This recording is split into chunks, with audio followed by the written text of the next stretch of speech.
राजस्थान के टोंक शहर में 17 साल की नाबालिग छात्र की आत्महत्या के मामले ने तूल पकड़ लिया है। घटना के विरोध में स्थानीय निवासियों और सर्व समाज के लोगों ने शहर के प्रमुख घंटाघर चौराहे पर एकत्रित होकर चक्का जाम कर दिया। पीड़ित परिवार को न्याय दिलाने और दोषियों के खिलाफ सख्त कार्रवाई की मांग को लेकर प्रदर्शनकारी सड़क पर धरने पर बैठ गए, जिससे पूरे क्षेत्र में तनाव की स्थिति बनी हुई है। आरोप सीधे तौर पर उन मुस्लिम संगठनों पर है जो शिक्षा के मंदिर को धर्मांतरण का अड्डा बना रही है। प्रदर्शनकारियों का साफ कहना है कि पहले बेटियों को लव जिहाद में फंसाया जाता था और अब मासूम बेटों को हनी ट्रैप का शिकार बनाकर उनका धर्म बदलने का गंदा खेल खेला जा रहा है। परिजनों का आरोप है कि एक सुनियोजित साजिश के तहत उसे मानसिक रूप से प्रताड़ित किया गया, उसका जबरन खतना भी कराया गया। शिकायत में यह भी उल्लेख किया गया है कि आरोपी पक्ष द्वारा पीड़ित और उसके परिवार को जान से मारने की धमकियां दी जा रही थी, जिससे अत्यधिक मानसिक तनाव में आकर नाबालिग ने आत्मघाती कदम उठाया। प्रदर्शन की उग्रता और संवेदनशीलता को देखते हुए स्थानीय प्रशासन ने एहतियात के तौर पर टोंक शहर में भारी पुलिस बल और अतिरिक्त सुरक्षा कर्मी तैनात कर दिए हैं। शहर के मुख्य बाजारों, संवेदनशील चौराहों पर पुलिस की गश्त बढ़ा दी गई है। जिला प्रशासन, वरिष्ठ पुलिस अधिकारी प्रदर्शनकारियों से लगातार बातचीत कर शांति व्यवस्था बहाल करने और चक्का जाम समाप्त कराने का प्रयास कर रही है। धरने पर बैठे सर्व समाज और पीड़ित परिवार ने प्रशासन के समक्ष अपनी 4 सूत्री मांगे रखी हैं। छात्र के स्कूल, कोचिंग संस्थान से जुड़े उन संदेहास्पद व्यक्तियों पर हत्या के लिए उकसाने और अवैध धर्मांतरण की धाराओं के तहत मुकदमा दर्ज कर तुरंत गिरफ्तारी की जाए। शिक्षा और ट्यूशन की आड़ में कथित तौर पर धर्मांतरण और हनी ट्रैप का जाल फैलाने वाले संगठनों व संदिग्ध तत्वों की पहचान कर उन पर पूर्ण प्रतिबंध लगाया जाए। पीड़ित परिवार को संबल प्रदान करने के लिए 1 करोड़ रुपए की आर्थिक सहायता और परिवार के एक सदस्य को सरकारी नौकरी दी जाए। अत्यधिक भय और तनाव के माहौल को देखते हुए पीड़ित परिवार को तत्काल प्रभाव से पुख्ता पुलिस सुरक्षा मुहैया कराई जाए। स्थानीय पुलिस प्रशासन का कहना है पीड़ित पक्ष की ओर से मिली रिपोर्ट के आधार पर नामजद आरोपियों के खिलाफ मामला दर्ज कर लिया गया है।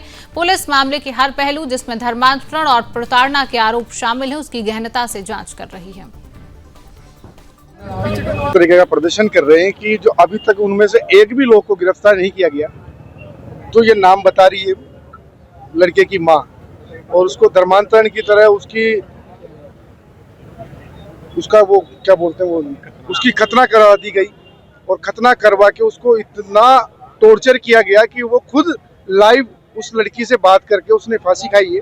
वो मोबाइल वहीं पड़ा हुआ है उसका, जहाँ से तो आज समाज, पूरा हिंदू समाज एक साथ आया है और हम इसको न्याय मिलेगा तभी हम यहाँ से उठेंगे। क्या मांग कर रहे हैं, न्याय किस तरह का? भाई उस जिस बच्ची के साथ उसके संबंध थे, उसकी माँ उससे बात कराती थी और जो वो उसका जो टीचर था उसको मारने की धमकी देता था, तो उनको पुलिस गिरफ्तार करे।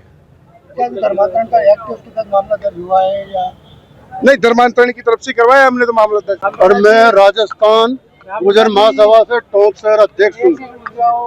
समाज में किस तरह का आक्रोश है इसको लेकर? समाज में बहुत ज्यादा आक्रोश है और सबसे ज्यादा जनसंख्या टोंक जिले में गुजर समाज की है, और फिर राजस्थान में क्या इंडिया के अंदर भी इसका विरोध होगा, गुजर समाज का और वो सब समाज का विरोध होगा। हिंदू समाज के जितने भी 36 कौम वो इसके अंदर करेगी आंदोलन। इस पूरे मामले को लेकर गुजर समाज क्या करने वाला है, किस तरह का? अगर प्रशासन हमारी बात नहीं मानता तो इंडिया के अंदर पूरे में आंदोलन होगा। क्या बात है, क्या मांग है? मांग यही है कि बच्चे के हत्यारों को गिरफ्तार किया जाए, इनके खिलाफ 302 का मुकदमा दर्ज किया जाए, धर्मांतरण का मुकदमा दर्ज किया जाए, मुकदमा दर्ज किया जाए, उसको टॉर्चर करें, उनको सबको गिरफ्तार करें। उनके मास्टर हैं जो टीचर के पास पढ़ने जाता था, उसको भी गिरफ्तार करें, उसने भी दबाव डाला है।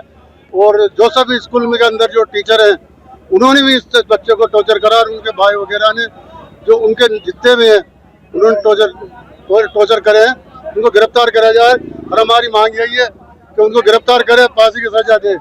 दूसरा नंबर के न्याय जब मिलेगा जब इनको 1 करोड़ रुपए मुआवजा दिया जाए और एक सरकारी नौकरी दी जाए इनके परिवार को।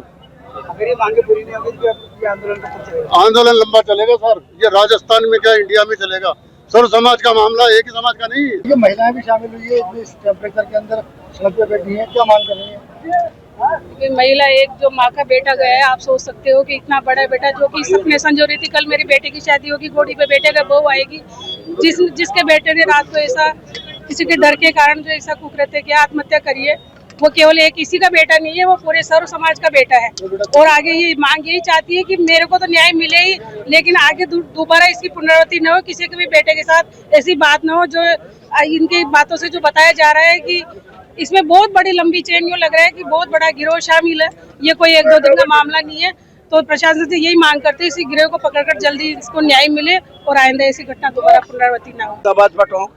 ये जितने भी इसमें इन्वॉल्व है ना, इनकी एक चेन है, इन्होंने चेन बना रखी है भाई, अलग अलग काम बांट रखे हैं इन्होंने धर्मांतरण में। इसका काम ये है, इसका लड़की पसंद आए, ये इसको आगे बढ़ाएगा, फिर वो पीछे वाला इसको सपोर्ट करेगा। सारे के सारा गिरोह, सारा का सारा गिरोह को सजा मिलनी चाहिए। 407 हत्या का मुकदमा इन पे दर्ज होना चाहिए। एक भी दोषी को बख्शा नहीं जाना चाहिए, जब जाकर इन पर रोक लगेगी। नहीं तो अन्यथा ये पूरे जिले में इस तरह से माहौल खराब करके लव जिहाद, धर्मांतरण, चारों तरफ आप देख सकते हो हिंदू समाज को इन्होंने वो समझ रखा, पूरा हिंदू समाज एक है। यदि इस महिला को तुरंत न्याय नहीं मिला तो पूरे राजस्थान में आंदोलन करेंगे इन जिहादियों के खिलाफ। गिरफ्तारी की किस-किस की मांग कर रहे हैं?